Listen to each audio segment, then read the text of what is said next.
like, share, subscribe. HCB2 World. Hey guys, welcome back to the channel. So if you're here, obviously you're here for My Hero Academia chapter 342, the review. I gotta say, there was really quite a bit to unpack in this one. You kind of got to see a different side of Aoyama, so to speak. Obviously, you know, we found out a few chapters ago that not only was he a traitor, but he was doing it for his family. So it's that kind of conflict where, hey, you know, this dude has been a traitor for a long time, but also he was kind of doing it for a good reason.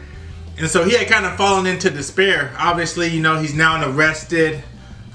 He feels horrible about himself. One, he failed All for One, which I don't think he really cared about that. But more importantly, he failed his friends. People who really trusted in him stood behind him. He just stabbed everybody in the back. And so we get this chapter, and of course it starts off with All for One. He's just chilling, sitting back, chilling. Nothing to worry about. He thinks everything is going according to his plan. He has Aoyama's parents on the phone and they're speaking in code. Obviously, they talk about a 40-year-old McClellan and they talk about 16-year-old this, but it's clearly code, right? And so now you have this conversation and clearly he's up to something, and we already know he's trying to get to All for One. Sorry, he's trying to get to One for All. And so after we get past that part, you have Deku and he's meeting up with Aoyama and he's like, yo, what are you doing out of jail, son? And it's like, hey, thanks for meeting me. My parents were able to get me out thanks to their lawyers. And you would think with everything kind of being destroyed and just really, really not in a good place, that the legal system wouldn't matter anymore. But hey, it does, and here I am. And so you really already get a bad feeling. I mean, clearly we know something's up, but we're like, this doesn't look good. They're in the middle of nowhere. You only see these two. What's getting ready to happen? And before you know it, you know, Aoyama's like, hey, you know, I'm sorry for all this, but I gotta do this for my parents. And suddenly, All for One shows up. So immediately I'm like, this is not a good look. But clearly, as people who read this, we know that it's not just gonna go his way. We already knew how the last chapter ended and that they were really going out to take it to this dude. And so, as All for One shows up, he kind of gives us some information that we really didn't know. So one, he reveals that he had a lie detecting quirk. And so as he's talking to Aoyama's parents right before we get this meetup, you know, he's like, I don't detect any lies. It's not a setup. These are still faithful lackeys. I have nothing to worry about. But not only that, you find out that the dude has so many quirks that sometimes he forgets what those quirks are, you know? Can you imagine having so many powers that you forget what powers you have and what they do? So, you know, he was talking about some of the calibration of the lie detecting quirk, and he was like, I don't even remember what I mixed it with, but I had all this. And so I'm sure it's more potent than it was. And then he talks about how he basically stole it from a line of family members. So it's just a little awkward. But then Aoyama, right before All for One showed up, I forgot to mention this, Aoyama did kind of let Deku in on what All for One's actual plans were. He wanted to basically put the world into a state of despair where, you know, everybody was suffering. So not just Japan. Right now, Japan is just kind of like the start of it, and as news gets out, people are like, yo, this man is like, he really can't be stopped. And so we run into this situation where you find out that he basically just wants to create this downward spiral for the entire world where everyone's struggling, whether it's food, whether it's water, power, light, gas, all that stuff. And you know, suddenly he's going to rise up like this this great provider and be able to do that for everyone. But obviously he's not going to do it for free. You know, he wants to rule over the world. And so as All for One shows up, he commends Aoyama on not only luring Deku out, but his recalling of the plan, so to speak, even though he tells him the details are not really the best. You know, he told him he had a few things wrong, but for the most part, hey, good recap. And so now we have these two sitting here and it's like, man, how is Deku going to get out of this one, you know? And that's not even, you know, All for One by himself is already like a major handful. But then he goes and he brings in all of his villains, you know, so the whole team is there. And now it looks like you got this whole squad against Aoyama, and now, this whole squad against Deku, and now Aoyama, who kind of attacks All for One and gets on Deku's side. So you're like, I hope the team is hiding somewhere, because if not, it's about to go down and One for All is going to be stolen.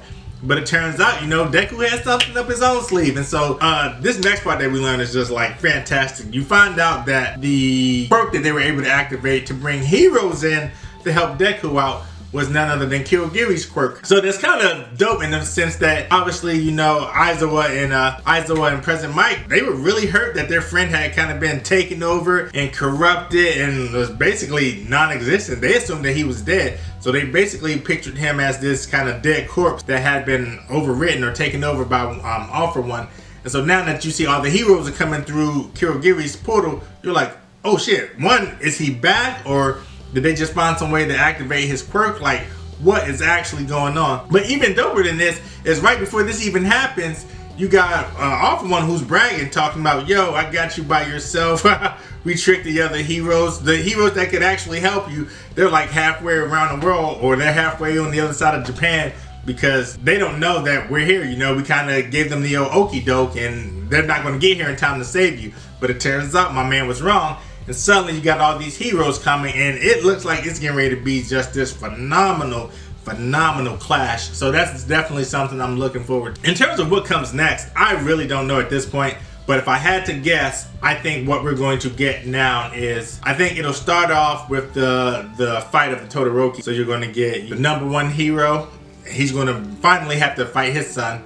So you're going to see Endeavor kind of take on Dabi, and it's like, what's going to go on with that family dynamic, you know? Because obviously he's a villain, but you also got to remember that's their family member.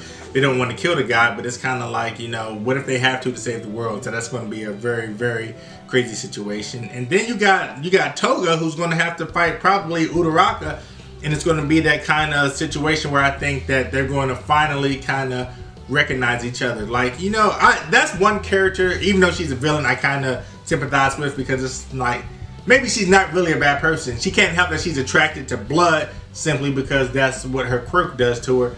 But in order to get to that blood, she kind of killed some people.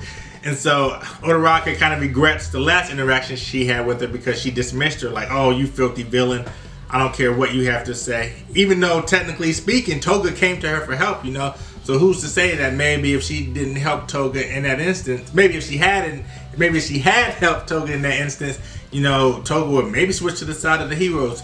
So Toga is someone I don't really view as a villain. I just kind of feel like she's more someone who's hanging out with people that are more like her.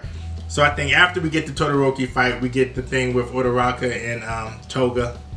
And then from there, I just do not know what's going to happen. I think stuff is going to get crazy. I would like to see something, you know, kind of down the line crazy happen. Like maybe All Might gets his body restored, and by getting restored, he gets rewound to a time where he had One For All. Or maybe you get a situation where all the damaged heroes can get restored at one time. Suddenly you got this massive fight. I don't know what's getting ready to happen, but I do know it's getting ready to be crazy, and I do know that I love the direction that the manga is going. The only thing I don't like is that it is going to end soon. You know, we're in this final arc. I just think it's a little crazy to kind of start off the final arc in a way where we're getting ready to have this massive battle. But it'll be interesting to see how long they're able to stretch this out to really kind of complete the series. But other than that, appreciate you guys stopping by. That's going to do it for Chapter 342 review. Hopefully you guys enjoyed the video. If you did, go ahead and smash that like button on your way out.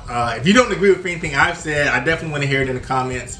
To be honest with you, man, I'm a big nerd. I love talking this stuff. I love just being able to kind of chop it up with people and get their takes on things. And so, yeah, if you got a different idea, or, you know, you think something different is going to happen moving forward, post it in the comments. I would love to talk to you guys about that.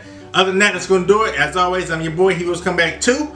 Do great, be great. I'll catch you in the next video. Peace.